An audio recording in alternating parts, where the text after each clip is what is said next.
Okay, my let's keep it real people. I'm so sorry. I'm so sorry. I just want to start off with that. I know it's been a beat since I've been doing my Let's Keep It Real podcast, but I wanted to wait until I got so inspired with my guest. And okay, I was traveling for the summer, so there's that. But it'll be worth the wait. And I was changing who I wanted on because people were sending me ideas, and then I got more ideas. So I think to come back strong, Bill, do you think you're the man? I think I Phil am the Barth man. is the I man. am the man. We're gonna have fun. Yeah. Hi, Bill. How are you? Hey, I'm doing great. How are you doing, Sandy? Well, I'm doing well since I just got back from Nashville, and I was thought that was really cool going to all these cities. But then, you've been all over the world and doing 8 keynotes in 8 weeks. So what the heck? Yeah, the spring is a busy season for keynotes, and I landed 8 different ones and got to travel to Europe a couple times, and then some local, couple in Canada. Just got back from Washington D.C. So it's been a really fun spring. I'm sorry. And did you get to take your family with you some I places? did. I did, yes. So I had an event in the Netherlands in Utrecht, which is outside of Amsterdam. And then we had the weekend over there. And then I had one in Antwerp. So we got to see the Netherlands and take the train to The Hague. And then we went to Antwerp and we got to see the art museum. And they have a chocolate museum, a museum dedicated to chocolate. I mean, how awesome is that? To Belgian chocolate. So with tastings. So Really? really, yeah. So, that was kind of the dream when I started doing this keynote was taking an 8 week vacation or 8 week, oh, if only an 8 day vacation, but two of them were working and the rest was we Yeah. got to see a part of the world that we hadn't been to before. Years ago, I don't know why I didn't do it again, but I'm gonna do it. I had this map I would put up, and I would put pins in where I wanted to go. And then I asked my husband where they want to go, and then my son. And that's where I went after speaking gigs. And it always worked out. And half the time, like 4 times, I go by myself, 4 times the whole family came, and 4 times individual. And I loved it. And now I'm just, I'm not, I'm taking gigs that people offer me, but I realized I didn't do my map thing. Ah, And I yeah. got through my maps thing. So I'm like, ooh, I want to go to, I don't know, England. I want to put a pin in there, or I want to Yeah. go to Kentucky. And it really did help me focus in on. Did you ever do that? Or you just, what comes your way comes your So, way? so I like the way you're doing that because it's kind of sending the message out to the universe. Hey, I'd like to go there, Yeah. and in the back of your mind, you're thinking about it. Have I done that with a map? No, but I did it 25 years ago. Write down some goals I had in life. Didn't even think about where I had written it. Found the document on an old computer drive some months ago, and it was amazing the numbers I had checked off just by writing it down and putting it on the document. So I think the map is a great idea, and now I'm thinking I've got to follow up from our discussion. Because my son came in and goes, where's the map? When do I get to go to something? I'm like, oh crap, I got to put the map up. All Yep. right, here we go. Phil is a keynote speaker, author, and game show, which I love this alum. I can say in all my 16 years, I've never had this. Yeah. Who wants to be a millionaire? Who teaches audience how to laugh their way past stress and towards success. We might have something in common. Known for using rubber chickens. Come on, I got Big Bird. I see that. I see that in the background. That's awesome. Known for using rubber chickens to deliver serious takeaways, Phil blends humor with science to help people, I love this, perform under pressure, which I'm sure the show was. His book, Fry Your Chickens, love the title, is a no nonsense guide to shutting down self doubt and lighting up your potential. All right, well, we got lots of questions for you, Yes, we but I'm do. going to start with my first question. When did you start doing keynotes and why? When I was in Toastmasters, which is a communications organization, and when I first joined, I found out they had this thing called the World Championship of Public Speaking. And I've always been competitive, so I tried for years and I would fail. But if you win, you keep going. And out of 20,000 people, one person every year is the world champion of public speaking. So in 2011, I went all the way to the finals. So I Ooh, made the final 9. that's huge, people, for Toastmasters. That is huge. And you're in Cincinnati, I right? am in Cincinnati, right? And then in 2015, I made it to the semifinals, but had a heart attack. That's another story, and so I had to skip the semifinals. 2018, top 20, and somewhere between 2011 and 2015, people started saying, "Would you come and deliver a keynote for us, or a symposium session?" Yeah. And I'm like, "Sure." And then they said, "And we'll pay you." I'm like, "Wait a minute, what? That's a thing?" And, Oh, you right? didn't know that? You didn't know you could get I mean, I had heard of it, but I'm like, really? Yeah. And that's a really bad negotiating form. Oh, I'd do it for free. Oh, well, then in that case, yeah. Right, right. But it grew from there. And in 2022, I did a symposium that they really enjoyed it. They started hiring me for keynotes, and so it kind of all the tentacles reached out from that gig. And in 2023, I was so busy but I'm still doing my full time job, right? It's a side Right. gig. But Which is what? What? Whoa. What's your full-time gig? oh, I'm sorry, I was an IT professional, project manager and business analysis and all that for Oh, international paper. And totally so, different. I'm sorry, what? Totally different. Uh, yes, but Uh, if oh, you're a project manager and or a business analyst with communication skills, you really have a leg up on a lot of the okay. competition. All right, cool. So, because you have to present to the business, hey, here's what we want to do, right? So there was that, and I got so much business in 23 that I ran out of vacation, and so I retired in 2024 so that I can do as much keynote business as I want to and travel the world. Dream come true, man. It Dream come is true. 100%. But you can see how much you worked on your skill. Look at you, from Toastmasters. Every time you entered that, whether you won first place or not, you were up in your game, man. And we talked already about the thing of goals. When I read it, one of the goals was I really want to get into speaking and do more speaking.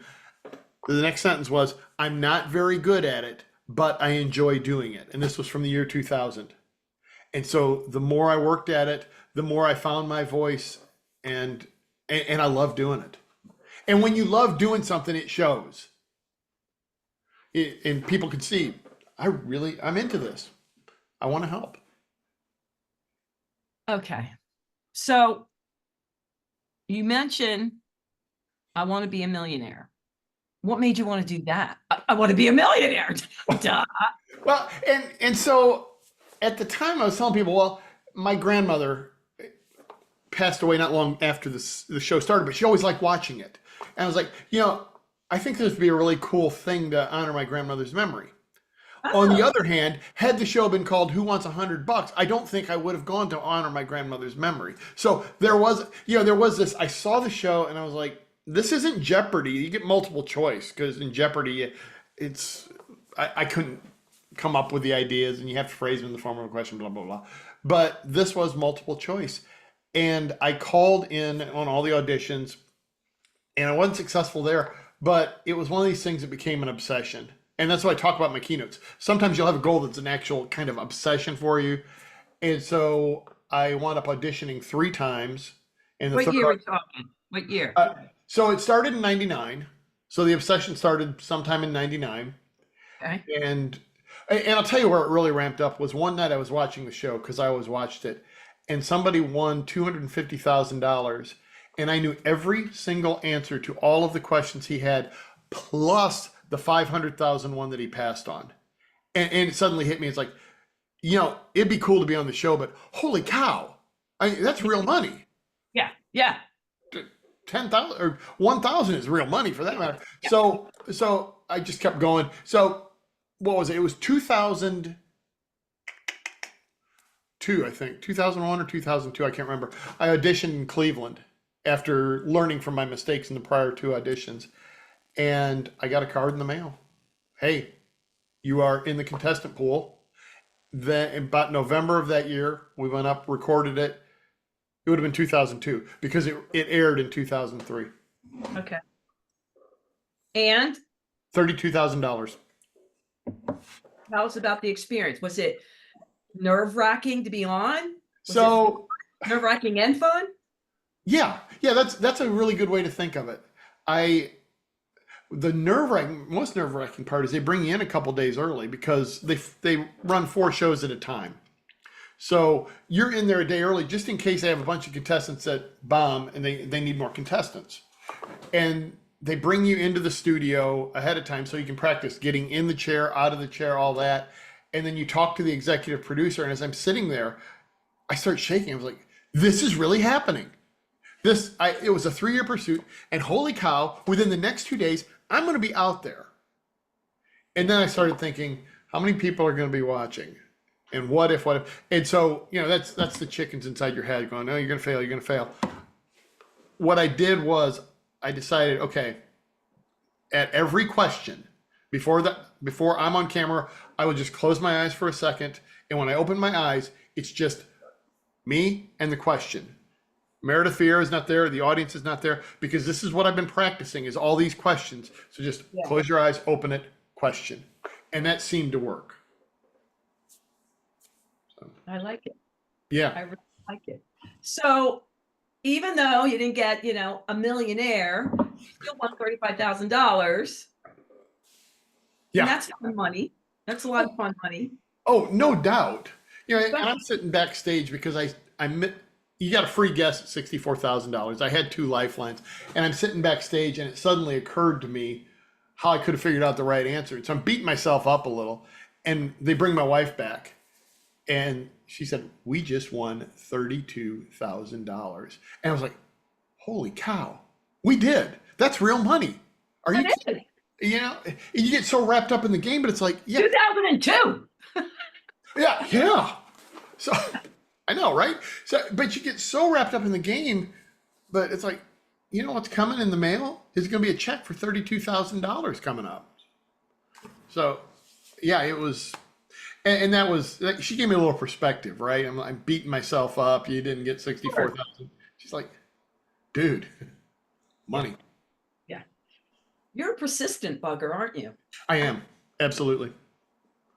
The Toastmaster thing and this, you can see I kept doing it. I kept doing it. I kept doing it. Once you got that goal, and like you said, you really wanted to do it. That's it. Right. Yeah. I mean, setbacks are inevitable. I actually reconnected with the associate producer from Millionaire. He'd seen tens of thousands of people through shows, but we connected on LinkedIn, and I said, "You don't remember me, but," and so we talked for a while. He said, "Do you know the difference between celebrities and the rest of us?" He said, "It's one thing. Celebrities don't fear failure. They don't let failure define them. If there's a failure, they just learn from it and move on immediately." Like that. I did not think of that with celebrities. Yeah. He said he was there when Regis Philbin was the host, and Regis Philbin pronounced the word desert as dessert when he read the question, and the audience laughed, and there was no retake, nothing. Regis goes, "Oh, you think it's so easy? You come down here." And then he read all the answers. He goes, "Sahara dessert, Gobi dessert," and just made a big joke about it, and boom, moved on. And I think that's brilliant. I probably saw that episode because I watched them all. Oh my God. So yeah, you don't let failure define you, and it's tough, right? Because again, I always use rubber chickens, right? Oh, you failed, don't ever try again, stay back on the couch, and so on. You just got to go out of here. I had a coach one time. I was wondering why you use chicken, but then I realized every time I was like, I don't know, she would be like, rah, rah, rah, rah, rah. That's how I started. I changed it to rubber chickens along the way, but it was Right. It makes an interesting picture when you do that. I think I trained my brain at a very young age that failure to me was not putting myself out there. It wasn't that if I didn't get it, of course I wanted it, but the reason, like my husband was like, "Why do you do that to yourself? 37 rejections, 38 could be the one." Right. And I didn't think of it that way. I would be more disappointed in myself if I didn't try. I love it because that plays with another one of my rubber chickens. I call this one you need to be afraid of. Oh my God, you got different rubber chickens. Yeah, oh yeah, and this one is 29 inches. I call him the red rooster of regret. When you don't try, when you don't go for your big goal, inevitably you're going to have regrets. And then he just, he's if you squeeze him really hard, he'll do a 45-second howl. And so he's in my keynotes, right? I was just going to say this. Please tell me you do this on stage. Oh, absolutely. I bring in volunteers to do it. And it's hilarious. And then they get a free little rubber chicken or something. So I get the little ones. But I yeah, like that. you fear regrets. So you got to put yourself out there. And that was it with Millionaire. That was when I asked my wife for the first date way back when. I was like, well, I'm scared. The chickens. No, it won't work. She's out of your league, etc. But I knew I would regret more if I didn't at least ask. Yeah. And that's how it is.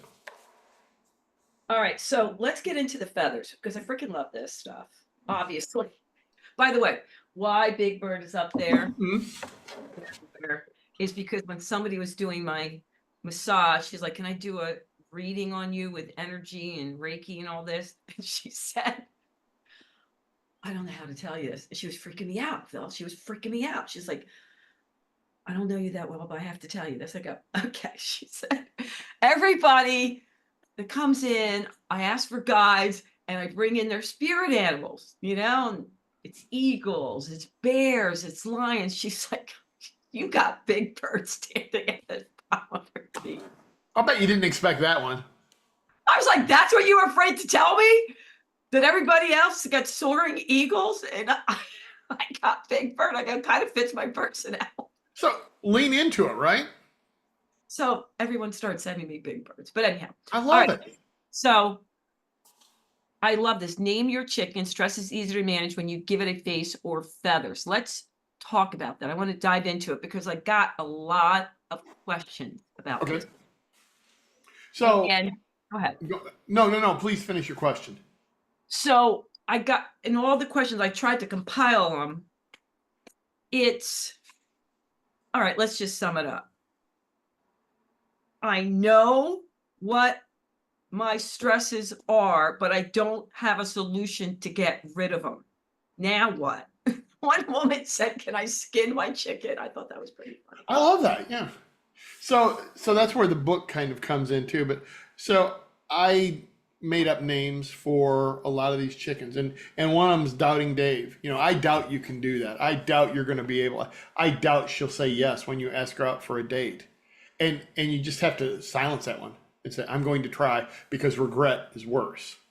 Or Negative Nelly, putting all those negative thoughts into your head. When I start having negative thoughts, and remember, I'm a game show geek. You know how on Family Feud, that big red X comes up when it's the wrong answer? That comes up in my head. I'm like, play the X. That negative thought is the wrong answer. And you get this like silly, quick jolt in your brain. And then it's like, okay, I'm going to move on because that's the wrong answer. The other one I talk about a lot is, I actually have a little dude. He's cute, but he's Couch Potato Carl. He never wants you to take any action. You're going to be safer just staying at home, right? Well, the answer is take action. Take the first step. Get out of your comfort zone. I know that's trite, but everybody says get out of your comfort zone. But the fact is, we're wired for comfort. Nobody goes to the mattress store and says, give me a bed of nails, right? Yeah. We want, yeah. But there's nothing wrong with being comfortable, but life happens outside of that comfort zone. Life happens on the planes on the way to the event. Life happens when you ride a roller coaster with your son when you're in your late 40s. So, it's when you're more alive. So that's some examples. Can you skin your chicken? Yeah, you fry them. That's the book. Fry your chickens. And here's the problem.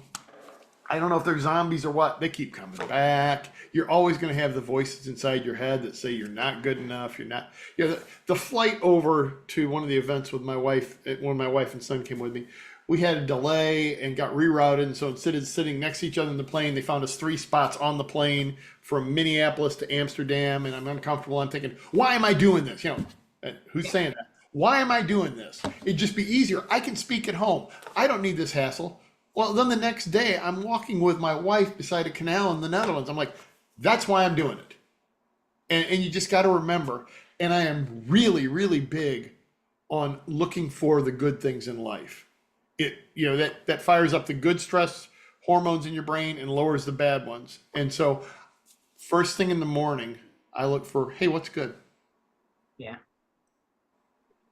All right. I want to back up a second because I want to Yeah. make sure viewer and listeners get this. Yes. When stress is easier to manage when you give it a face. Hmm. So I don't want to put words in your mouth, but I'm thinking like when you name it, right? When you Right. when you give it a name, but okay, now I gave it Doubting Dave. Now what? I think having a name and having that like rubber chicken, right. This is a glow in the dark one, by the way. I'm just a sucker for rubber chickens, but having that, it's just a little chicken. It's just Doubting Dave. And remember all of the other times that Doubting Dave was wrong, right? Okay. Once, Okay. All right. once it's like he wasn't right.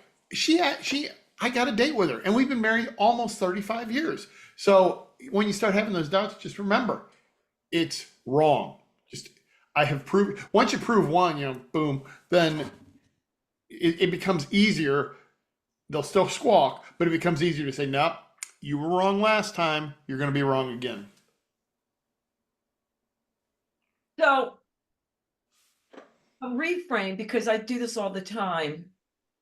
I've never named them like this, but I like this. And I definitely like Negative Nelly because I say that all the time. When I don't deny my fears, I acknowledge them and I sit with them. And then I do the same thing. And I said, well, this has come up before. It's not right. And then I send it off into a cloud. And then I do a reframe on what do I believe and how can I get closer to overcome this? Mm-hmm. And, but I've never put a name to it. I like putting a name to it because I am a very goofy person.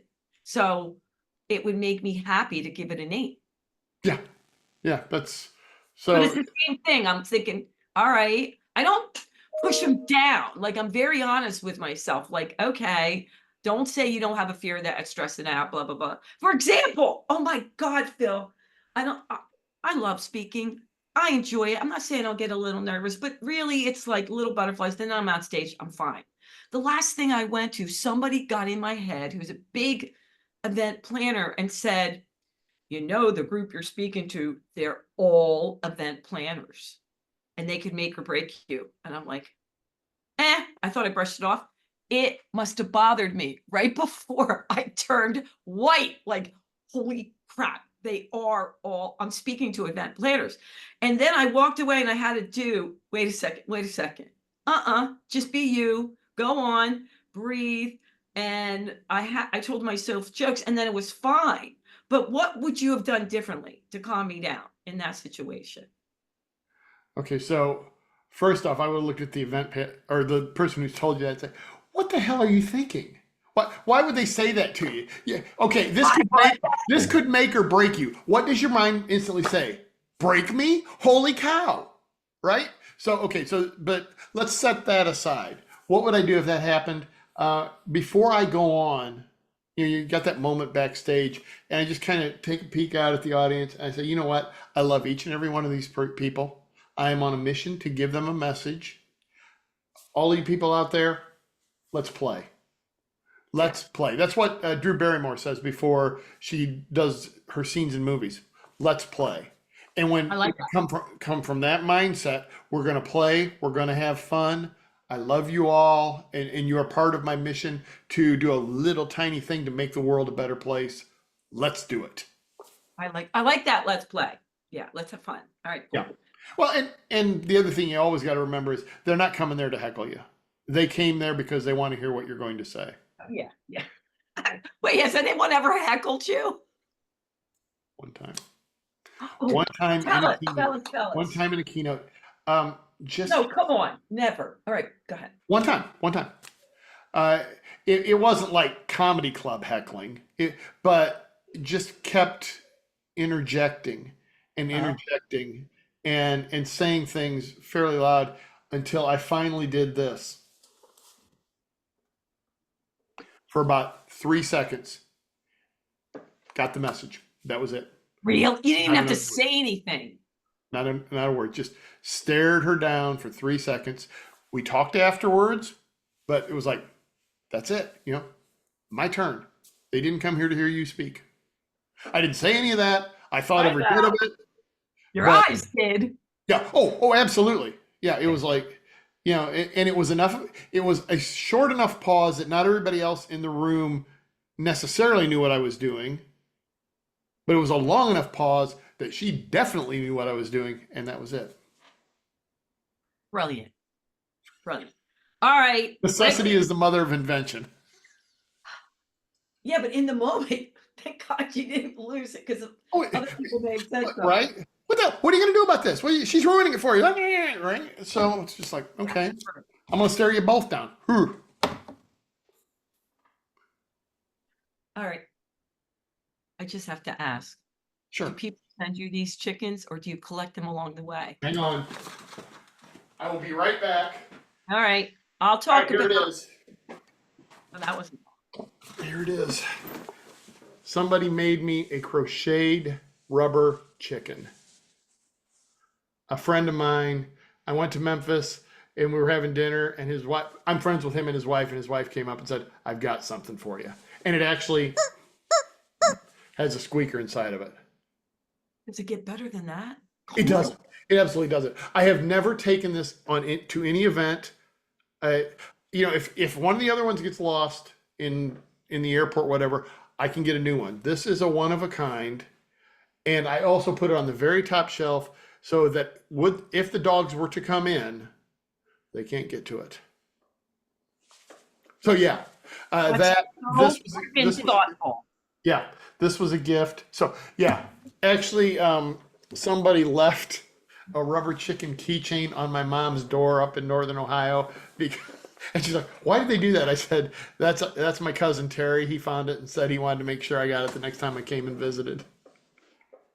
So yeah, it's fun, and people just Brilliant. It's brilliant. I love it. It's simple, but you take even the fact that you're funny and your presentation is amazing and you're breaking down really serious stuff that people can say, oh my God, it doesn't have to be that difficult, right?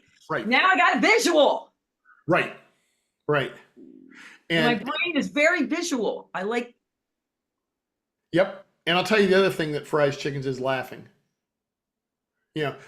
All the negativity, this sucks, right? You start laughing and they're like, oh, it's hopeless, and they fly away.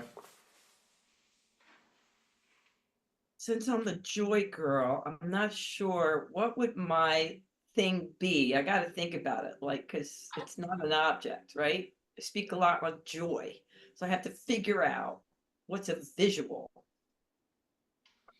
Hmm. Ponder on that. All right, listen. Let me think about that. I Easy want to house. think about that. That's great. Yeah, because I fell into the chickens, right? But Yeah, there's got to be something. yeah. Some little We do animal. dance. We do dance, so there is that. All right, That's but it's great. not. It's not a. You like that? Anyhow, all right. Break big goals into 15-minute wins. Yes. Big fan of that. When I talk about project goals, because I came from IT and project management, it's like, and this is taken from the book Getting Things Done by David Allen, one of my favorite books. He's got a PhD in psychology, but he tells you how to get things done. And the thing he does is, if you've got a great big project, then just take a minute or two and think about what is the very next action I could take to move forward on that project, whether it's a personal project, a work project, whatever. And in those 2 minutes, when you think about it and you write it down, you will feel better. You will feel more in control. Your stress will lower, and you haven't done a thing on that project other than say, this is the next small win that I'm going to have. So, and I actually sometimes do 25 minutes, Pomodoro timer. Okay, I'm going to get this done in 25 minutes. Boom. And it gives you I'm a big checklist person, check things off. Yeah. Well, I I'm love crossing things out. I love it. I love it. okay, so let me ask you, because I do this. Do you like if you do something that wasn't on your list, write it down and then cross it off? Yes. Yes. Isn't that awesome? It's like that little hit of dopamine. It's so, Absolutely. I have, look, even before, like I keep doing it and I check and I check and I check. Yeah. Makes me happy. And each time it feels good. Something. Yeah. It feels good. It can be a 5 minute. You just check and I did something. Yeah. Oh. And if I do something that I don't really want to do, I call eat my peas. It gets a big heart because I don't want to do it. I don't want to do it. Okay, I'll do it. And I eat my peas first. Yes. Yes. Yes. I got to get it done. Yep. Okay. Protect your golden hours. Tell me. Okay. So everybody's different. Some people are really productive in the evening. I'm more productive in the morning. So, I did this back when I was working too. I was remote, so I would have meetings, and the meetings were me meeting with myself. But those were the hours that I had to get all the important stuff done. And then maybe later in the afternoon when there's a lull, it'll be more energizing at that point to talk to somebody, do whatever. But and maybe 2 to 3 hours across the day probably. But the hour that I protect the most is first thing in the morning because Okay, so it could be any hour, but that's it. yeah, because first thing in the morning you can do stuff to do things to put yourself in the right frame of mind or the wrong frame of mind. So if you get up first thing in the morning and turn on the news, you're in trouble. If you I get would never do that. yeah, Yeah. so there's a study done about 12 years ago, Sean Aker and Michelle Galeen, and Sean has a great TED talk on positivity and happiness. So ACHOR, I watch it repeatedly. He's hilarious. But the research they did was they took their group, broke them in half. One half got to watch 3 minutes of bad news to start their day. 3 minutes, that's it. The other group got 3 minutes of solution focused news. At the end of the day, there's that news. What channel's that on? I don't know. I think they may have made it up. Okay. I don't know, but it was solution focused. So maybe they showed him a TED talk. I don't know. So the important thing is it wasn't like positivity. It was just, hey, solution focused. I love that. At the end of the day, they said, how was your day to both groups? And the group who started with 3 minutes of bad news was 27% more likely to say they had a bad day. So I protect the opening of the day, and I have positive rituals. I call it ABCD. A is positive affirmations. I have a rotating set that come up every day. B is I read an uplifting book. For me, it's the Bible. It may be something for different books for different people. I got it. The third thing is coffee. I love sip my cup of coffee. And then the fourth thing is the dogs, D. Because dogs will start you off on the right foot. If you're a dog lover, I mean, you wake up and they're like, oh my gosh, my favorite person. I haven't seen you in hours. And you give them dog food. They're like, this is my favorite food. How did you know? So, and by the way, dog food tastes terrible. I lost a bet with my son, so I know. Oh my God. Yeah, I know. Had to eat half a dog treat. But they love it. Better. Cat food's better. It probably is because the cat food has sugar. It is. Why do you think the dog always wants the cat? We have 5 cats and a dog. Always want the cat's food. Oh yeah. Yeah, when we had a cat, that was the big game, was see if you could find a piece of cat food. But they're so positive, right? And so I protect that. It might be 30 minutes. First thing in the morning, that there will be no email, there will be no text, there will be no nothing but that little ritual that wires my brain for positivity. I love it. And for me, I am a night person, but my morning, I do have at least 30 to 45 minutes. Similar thing out in the porch, come rain or shine, I do it. But then at 10 p.m., my brain goes on with ideas, which is different than protecting my time in the morning. Right. And I don't care if you're a morning person or not. I'm just going to go out on a limb. How you start your day really matters. So whether it's a few minutes or an hour, it sets the tone. Even if you're a 100%. night person, I don't care. You need to have something that sets the tone. Yeah.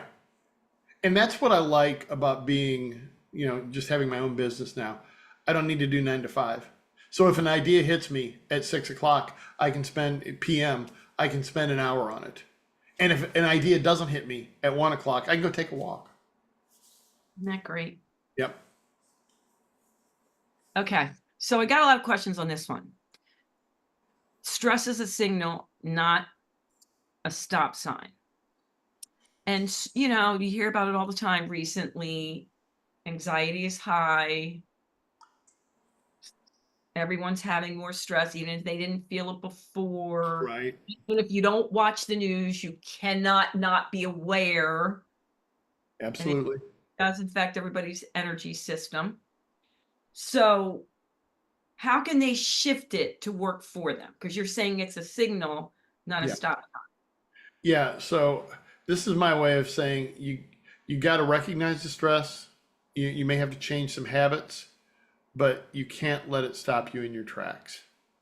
The stop sign would say, okay, well, it's stressful out there. I'm going to just crawl into bed and stay there with my crocheted rubber chicken and not do anything. That's not the answer either. But this comes from somebody who didn't recognize stress in his life until it was a heart attack. Yeah, you mentioned that. Yeah. So I had to change things, but I couldn't stop doing things. It's not who I am, but I couldn't, there were habits that had to change. There were getting enough sleep, changing my morning routine, not hooking myself up to a coffee IV every morning, those kind of things. Right. Leaving with plenty of time for the airport as opposed to seeing if I could make if I could beat the last record where I ran onto the plane, stupid things. Right. So That's there were not warnings. stupid. That drives me crazy. Like it's a game to, oh my God. I have to get there 2 hours early. My husband's like, let's see if we're going to make it. Guess what? We'll drive separately. I'll tell you that one. I agree. And now you can sit down, you can read, you can read all the time, right? But you can sit down and relax a little bit before you get on the plane. Just so yeah, there were some behaviors that I needed to change. And a lot of times with stress, that's exactly what it is. What are you feeding your brain? Are you getting enough exercise? Are you getting enough sleep? I mean, those would be the three, right? What are you feeding your brain? What are you feeding your body? In terms of, and in both cases, exercise. And are you getting enough sleep? That was one I was terrible on. I would just, I can stay up late and work or, binge watch Netflix. It's a badge of honor. So many people are like, I don't need much sleep. I'm like, yeah, I did. And so a lot of when I write books and what I put online is I'm trying to give people the benefits I got from a heart attack without the heart attack. that would be good. Yeah. If I knew it was going to help everybody, I'd just be like Oprah, you get a heart attack and you get a heart attack. But a better way would be to learn the lesson and not have the heart attack. There's that. All right. So to recap, when you're feeling stressed and angst, don't ignore it. Check yourself. What is it you need? Do you need to slow down? Do you need to refocus? Do you need a new routine? Do you need to cut somebody out of your life? Quit. Oh, no doubt. Yeah, absolutely.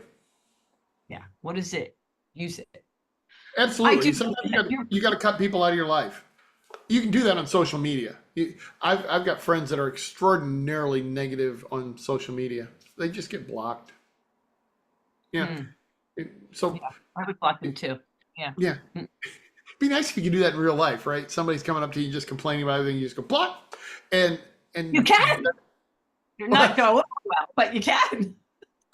But it'd be cool. They wouldn't know they were blocked. Well,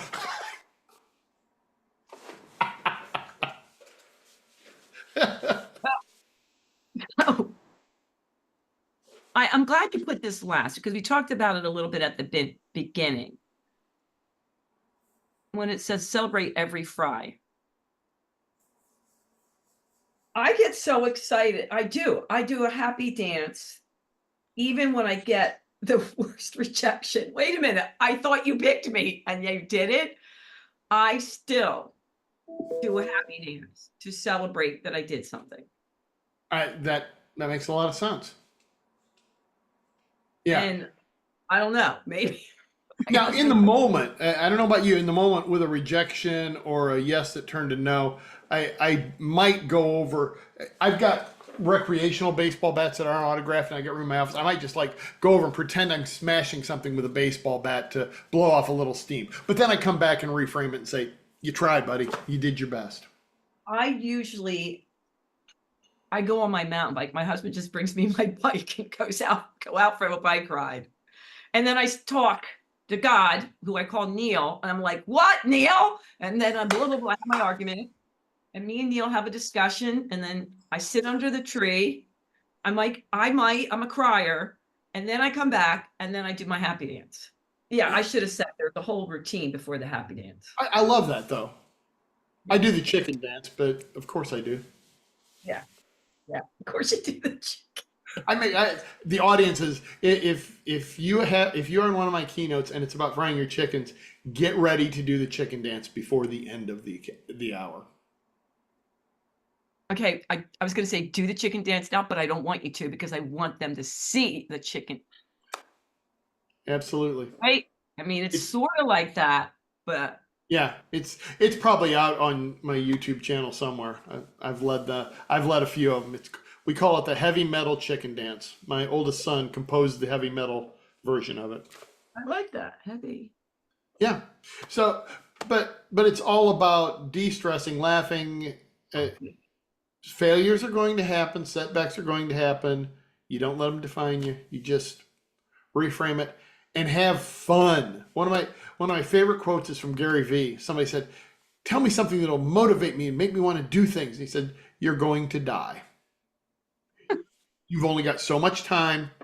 How are you going to use it?" Right? It's a Well, little, you're they weren't impressive expecting that, diet. but it's like there's a condition that is 100% fatal, and it's called being born. You don't know when it's going to end, but eventually it will. So are you going to let these little guys take up all that time, or are you going to go out there and have fun and enjoy life? I have a moment here. I just thought of something I haven't thought about in like, oh my God, thousands of years. I was on a park. This is something I heard when I was a kid. I was 9. Ready for this? I'm on a park bench with my peeps. Hmm. Keep in mind, it's the project. And this woman who at the time I thought was some, gypsy spiritual leader, whatever, but she probably was, hallucinating on acid. Looked at my hand. Wait, Phil, I'm 9. I'm Right. 9. Right. Yeah. Yeah. I already got, I'm living in the, and she looks at me and she goes, "Oh my honey, you have a very, very, very, very short lifeline. Sorry." Well, I'm like, "Sorry, I got big plans," right? Well, from that moment, I was like, "Are you kidding me?" I was carpe diem. And I didn't forget that. But then once I crossed 21, I said, I think she may have been out of there. But it did keep me in that mindset. So it was like I better seize the day. I got to go after things now. I can't wait till tomorrow. I got a very, very, I, very, I love and I that. wasn't good, but I think I'm good now. I think she was wrong. She was. She was, but you probably got to do a lot more in that time frame and accomplish a lot more with that attitude. I You know, did. in our head, logically, we know that this is not an infinite life, but a lot of times we act like it is. And Yeah. and when Smart. you realize that you only get so much time to make a difference, it makes a difference in what you do. She definitely made me the opposite of a procrastinator. See? And it was so instilled in me, even though I was like, I think I'm good now. That mindset was already in gear. Isn't that crazy? It's great. Lucky for you, that lady on acid was there that day. Lucky. Let's go with lucky. Well, maybe. Oh, Phil, you've been fun to have on. Thanks for coming on. I'm glad we This has figured been it out. great. I know you got a lot going on. What are you going to do the rest of the summer? We got vacation coming up. I have a couple of events, but not much. Summer is a time to go vacation. I'm gonna also go camping 1 week, and it's time to kind of kick back and then plan the fall, because the fall it starts up again, and where I've got events and coming to a continent near you. I actually have one in South Africa in the fall. I'm looking forward to that so much. That'll be so much Oh fun. yeah, oh yeah. So again, I I'm going to relax a little bit. I was talking with another speaker. I said, now when I get home, and the speaker agreed, yeah, this is how it is. I'm going to say, ah, I'm off the road. I get to rest. And a week or two from now, I'm going to be like, I want to get back out there. What are we going Yeah. to do? Yeah. It's a good thing. It All is. right. Words of wisdom. Anything that we didn't get in that you want to have peeps part with? I think we covered most of it, but just do the things that are going to make you happy, that are going to make others happy. Share the love. I didn't talk about that one, but if you could see the whiteboard behind me in the lower left-hand corner, I got a really nice whiteboard, 4x8, love it. But in the lower right-hand, left-hand corner, there's a little note that my wife wrote, "Love you with a heart." It's been there for about 4 years now. It Oh, just something a little simple. Share the love with somebody today. Tell them, hey, you're awesome, and here's why. yeah, I love you, man. I love you. Phil, how can they find you? PhilBarth.com. That's easy. Yeah. Yeah. And I would also like to thank the other Phil Barth who years ago let his PhilBarth.com expire so that I could grab the website. Really? What were you doing before that? PhilBarthSpeaks.com. So Huh. he Okay. was all right. But, and I told that story at an event in Toronto, and a lady came up to me afterwards. She goes, I'm from California. I know him. She said, he's a chef. I know of him. I said, next time you see him, please tell him I said thank you. Oh, And it ain't never going back to him. So philbarth.com. okay. So when they want to book you for a gig, that's where they go. Yes. Yeah. And then there's a how can I help you? Just send me the note. I will get it. And if you're asking, hey, can you come and speak? I guarantee you're going to get an email from me quickly. I'm also on the socials, Facebook, LinkedIn, but yeah. So connect with me. I love. Are you on Phil as Phil Barth or the Chicken Man? Oh, I got to see if that's available. Phil Barth on LinkedIn, and Phil Barth, Cincinnati, Ohio, something like that will get you to my Facebook profile. All right. Cool beans. Thanks for coming on. I'm glad Thanks it for worked having out. me. All right. I loved it. My let's keep it real people. You're going to share this. You're going to like it. You're going to rate it. Of course you are. It's been very entertaining. Plus, there's some really good takeaways that I freaking love. And I can just see people going out, by the way, and buying some chickens as reminders. I can just see it. Yeah. Everybody needs to name their chicken. Thank you so much. And you know what I'm going to say? Until next time, toodles.